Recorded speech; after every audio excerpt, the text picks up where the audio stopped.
Hey, and welcome into part 2.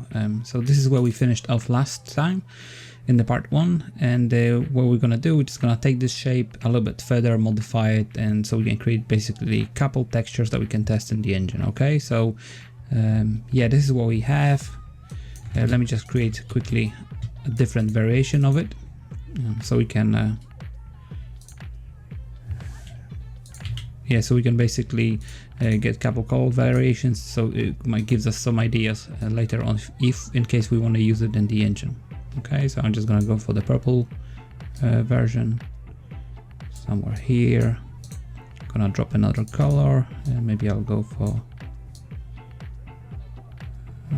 let me see, I think yellow might work, kind of orange yellow, yeah, something like this.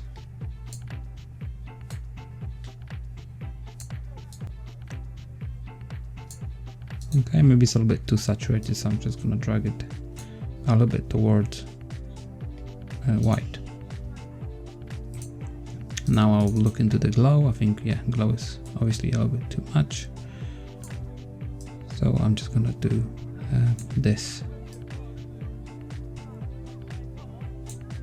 Okay, so now we have two color versions. Okay, so let's now continue.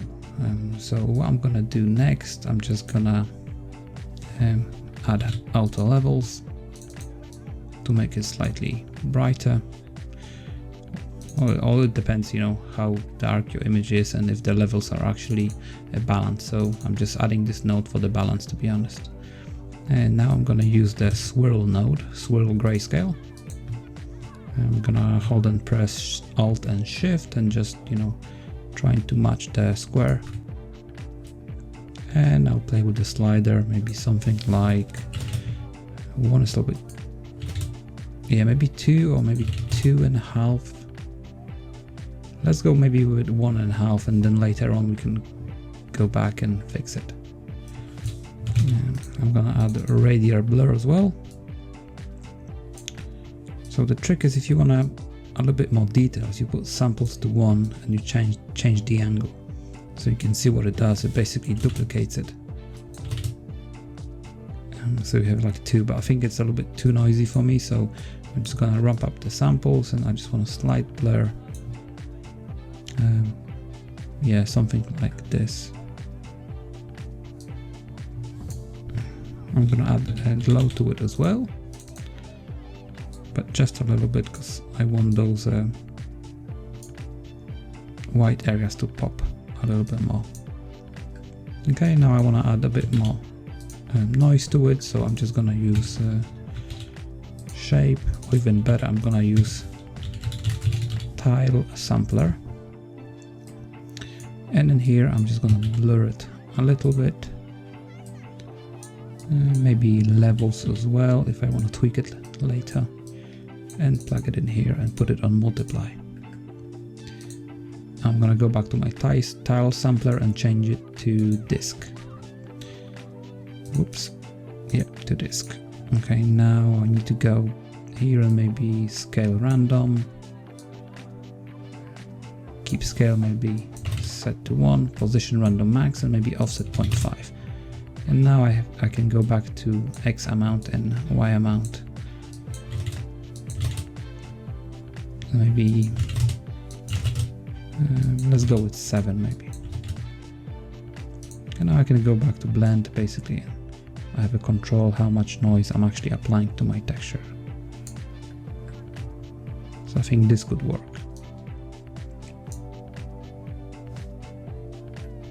Okay, so the next thing I want to do, let's maybe use slope blur grayscale. Let's grab this texture, map it to the circle, and blur as well. Plug it in here, and now we can go back to the shape mapper and tweak the settings. Also blur, we just want a slight blur, and we want to rotate that texture as well, so it will look something like this.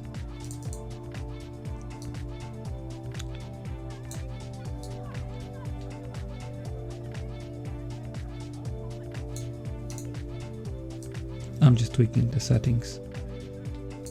And that's a little bit too much, so maybe something like this. Or actually, let me rotate it to the default position.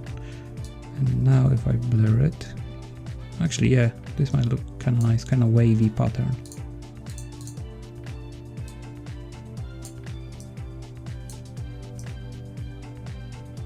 Yeah, I just want to keep samples small, like 1,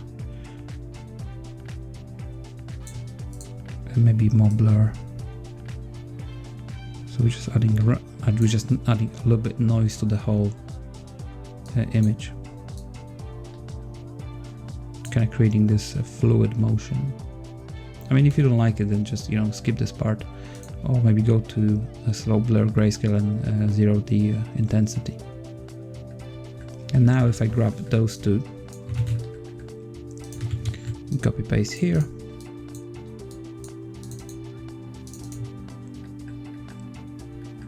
we get something like this. Now we can play with the values if you want a bit more highlight maybe.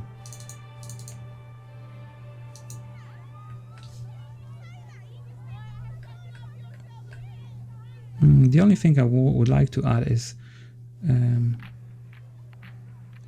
something maybe here, so a bit more details here. So what I'm gonna do, I'm just gonna create shape,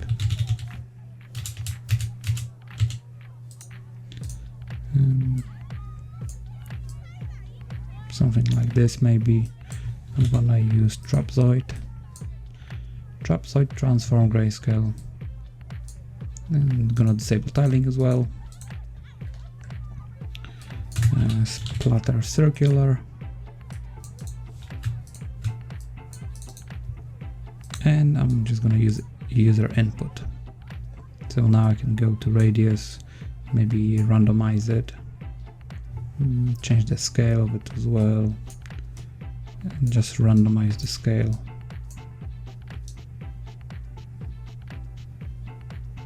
Of this. Do you know what, let me maybe go back to trapezoid and yeah, something like this, but I have to lower the radius now. Or maybe increase it here. Yeah, just a lot of tweaking.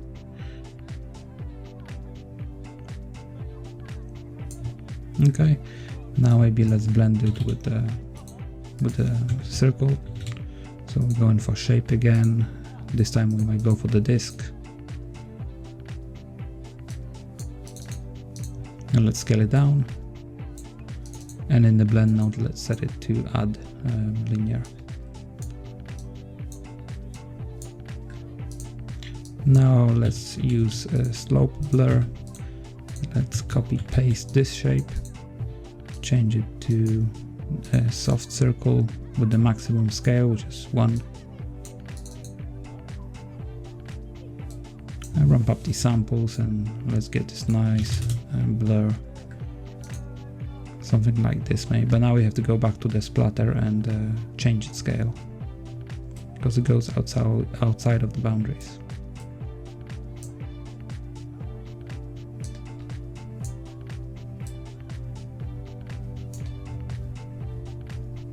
Okay,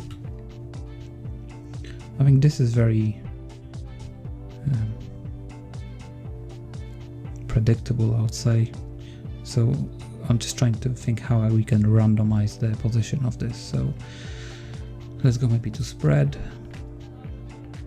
and make something like 1.75. Okay, that would work. Now I'm gonna add a swirl to it.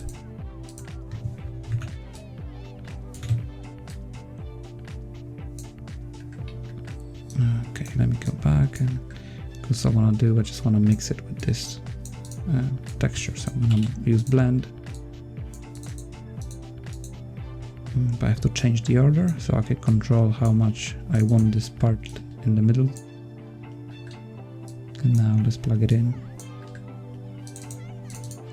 Okay, so it's probably not something that we want because it's just weird, and I think the previous shape was a lot better.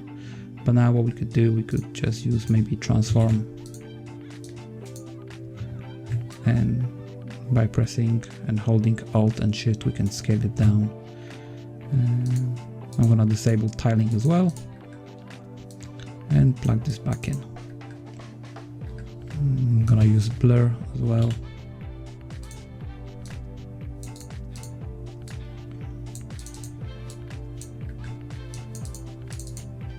Okay, so you get something that could fill the middle. The other thing is that you could probably create another variation by blending this one.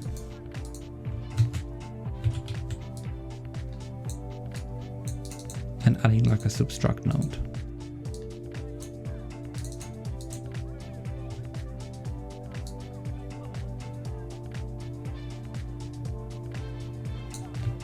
And here you can change the settings of the swirl if you want to adjust those bits, for example.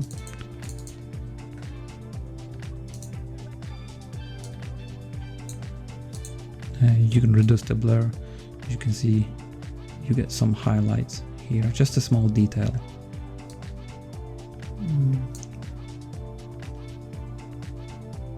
Okay, the other thing that you could do is to maybe get those two again, but run this one through transform and blend it with this one on top. But with the slight modification, we need to set up the this node to subtract and just scale it down a little bit.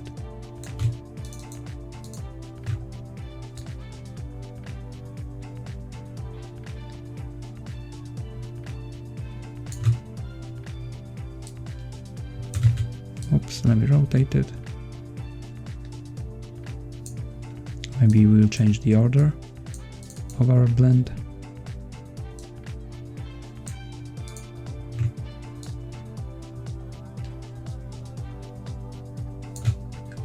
And now let's plug this back in. Okay. And again, you can just control those highlights here. Yeah, so you got a couple variations, and the best thing is now you can go back to the through some of the nodes that you want to add some adjustments, and you can tweak them. So I'm going to show you. Let's keep this one, and let's go back to our waveform, our first node, and let's tweak the samples. Let's set samples to 3 or 2 or 1 or even more, like 10. You see what I'm saying? It's like you got a lot more variations. Let's go maybe with 3. You can change the pattern as well.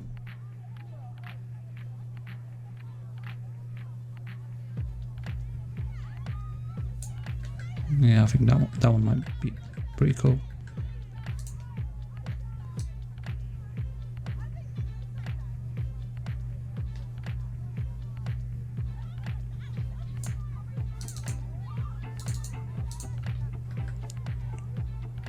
So this is what we saved in the previous version, in the part 1, and with a few modifications we've been able to turn that into something like this.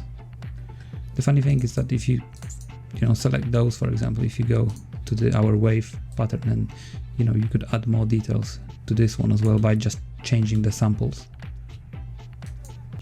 And you can have a variety of textures that you can tweak and basically test inside of the engine to see which one looks and works the best for whatever you need. Okay, so I think I'm going to continue this series because there's plenty of those sort of textures, especially those that's got very soft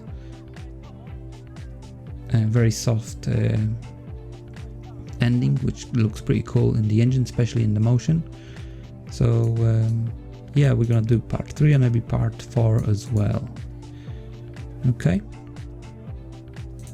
And another thing is I've been experimenting with a lot with those circular textures, and I've managed to achieve something like this. It might look like an impact on the ground, for example. So imagine this will be glowy whenever like a meteor hits the ground or something like that. Maybe something like this as well might be considered as a impact on the ground. I'm not sure if this should be included in the circular pattern, so would you like to see like a separate tutorial for the cracks that appears on the ground as well. Yeah, so I've got some of the backlog, but let me know in the comments maybe if we should include this in the as a next for the circular pattern, or you want this to be as a separate series for the cracks. Okay. Alright, thanks for watching, and I'm gonna keep recording the circular patterns. I'm gonna do probably like 2 or maybe 3 more parts, because there's a lot of those and a lot of stuff that we can add to it. Okay. Alright, thanks everyone.